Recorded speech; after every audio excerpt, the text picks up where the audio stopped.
संस्कृत है बच्चों। आज हम लोग संस्कृत व्याकरण शुरू करने वाले हैं। तो संस्कृत व्याकरण हमारा शुरुआत होता है माहेश्वर सूत्र से।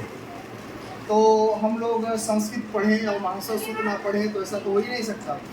तो आज का हमारा जो क्लास होगा वो माहेश्वर सूत्र से होगा। माहेश्वर सूत्र के संदर्भ में आपके सामने एक श्लोक है। आज हम लोग इस श्लोक का वाचन करेंगे, इसका मतलब समझेंगे, माहेश्वर सूत्र है क्या ये जानेंगे, हमारे जीवन में इसका क्या उपयोग है, संस्कृत व्याकरण कितनी सत्यनिष्ठ है, इस माहेश्वर सूत्र से कितनी दैवी है, इससे पता चलेगा। तो मेरे साथ आप सभी लोग इस श्लोक को पढ़ेंगे, ठीक है।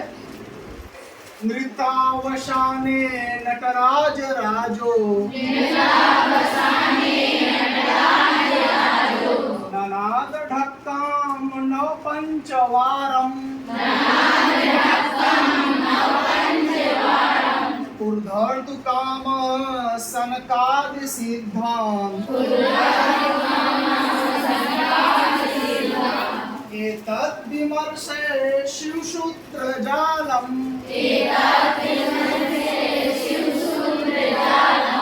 यहाँ ये श्लोक ये इस बात का साक्ष्य है कि संस्कृत भाषा एक दैवी भाषा है। जैसे इसमें लिखा गया है नृतावसाने, क्या लिखा गया है? नृतावसाने। और नटराज राज, किसके नृतावसाने? नटराज राज। नटराज राज कौन? भगवान शिव। कौन? भगवान शिव। भगवान शिव एक बार बहुत प्रसन्न हुए। क्या हुए? प्रसन्न। अपने भक्त की भक्ति देखकर। वो भक्त का नाम है महर्षि पाणिनि, ठीक है। तो उन्होंने जब आदमी कोई प्रसन्न होता है तो क्या करता है? नाचता है। क्या करता है वो? नाचता है। नाचता ही नहीं बल्कि बजाता भी है। तो भगवान शिव जिस समय नृत्य कर रहे थे, उनका नृत्य क्या है? तांडव। जिस समय वो नृत्य कर रहे थे तो नृत्य के अवसान में, अंत में उन्होंने ननाद माने बजाया, ढक्का माने डमरू। क्या बजाया? डमरू। डमरू बजाया।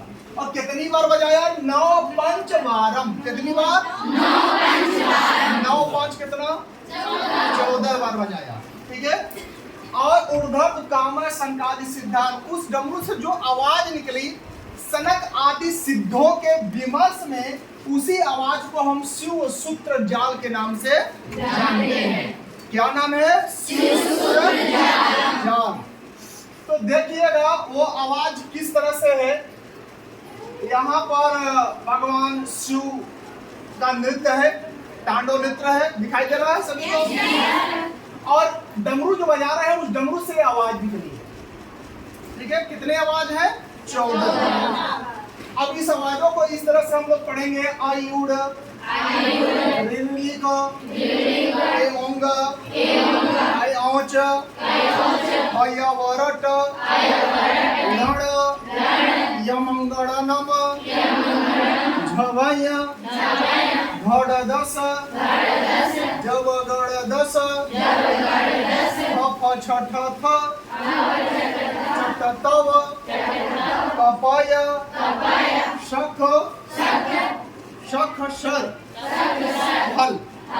तो इस तरह से 14 माहेश्वर सूत्र जो है भगवान भोलेनाथ के डमरू से प्राप्त हुए। और इस हम इनके इस फिगर के माध्यम से, इस चित्र के माध्यम से भी हम ये अपने दिमाग में इमेजिन कर सकते हैं कि भगवान शिव ने जब नृत्य किया तो डमरू बजाया तो उससे ये निकले। इसके संदर्भ में हम जानते हैं कि जो डमरू से आवाज निकली उन आवाजों को किन किन नामों से जानते हैं।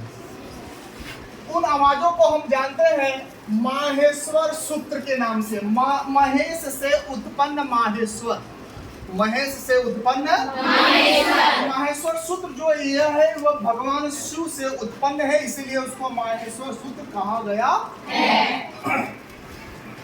इसको शिव सूत्र जाल भी कहते हैं। क्या कहते हैं? शिव सूत्र जाल। शिव सूत्र जाल। हाँ, इसको पाणिनि सूत्र भी बोलते हैं। क्या बोलते हैं? पाणिनि सूत्र। पाणिनि कौन?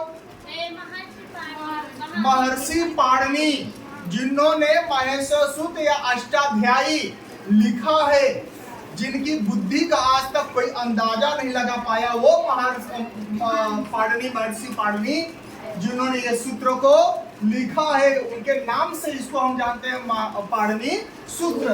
प्रत्याहार सूत्र भी इसे हम कहते हैं, ये प्रत्याहार निर्माण करने का सूत्र है। इसको अक्षर सामान्य भी कहते हैं। अक्षर सामान्य का अर्थ होता है वेद, यानी अक्षर वेद भी इसको बोलते हैं। अभी तक तो हम लोग 4 ही वेद जानते थे, एक अक्षर वेद है ये। अब इसको हम लोग इस तरह से जानने की कोशिश करते हैं।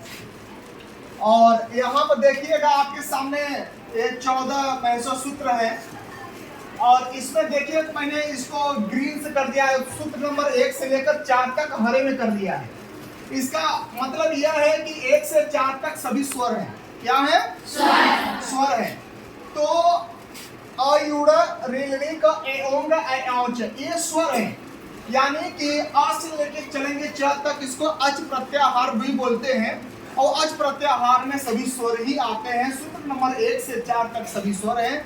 स्वरों की संख्या हम यहाँ पे गिनेंगे तो आएगा 9। कितने स्वर आएंगे? 9। और प्रत्येक सूत्र के अंत में आपको हलंत वर्ण मिलेगा। क्या मिलेगा? हलंत वर्ण मिलेगा। इन हलंत वर्णों को हम इत संज्ञा बोलते हैं। क्या बोलते हैं? इत संज्ञा। हलंत्यम सूत्र से इसकी इत संज्ञा हो जाती है और ये कट जाता है, ये इसका लोप हो जाता है। ठीक है, जो शेष बचता है उसी की हम गणना करते हैं। इसमें गिनेंगे संस्कृत के अनुसार सूत्र जो स्वर होता है हमारे 9 होते हैं। कितने स्वर होते हैं? 9। और सूत्र संख्या 5 से लेकर सूत्र संख्या 14 तक इन 10 सूत्रों में हमारा सभी व्यंजन है। क्या है? व्यंजन। इसमें सबसे अद्भुत बात यह है कि एक भी वर्ण कहीं दोबारा नहीं आया है सिवाय ह को छोड़कर। सूत्र संख्या 5 में जो है उसको, सूत्र संख्या 14 में जो है उसको, ये ह 2 जगह आया है। प्रत्याहार निर्माण के लिए 2 जगह आया है, बल्कि ह एक ही होता है। ह की गणना एक बार ही किया जाता है। 2 हम से एक ही ह को मानते हैं। तो टोटल व्यंजनों की संख्या हमको मिलता है कितना? 33। स्वरों की संख्या हमको मिलता है कितना? 9। ठीक है, 33 में 9 जोड़ दें तो हो जाता है कितना? 42।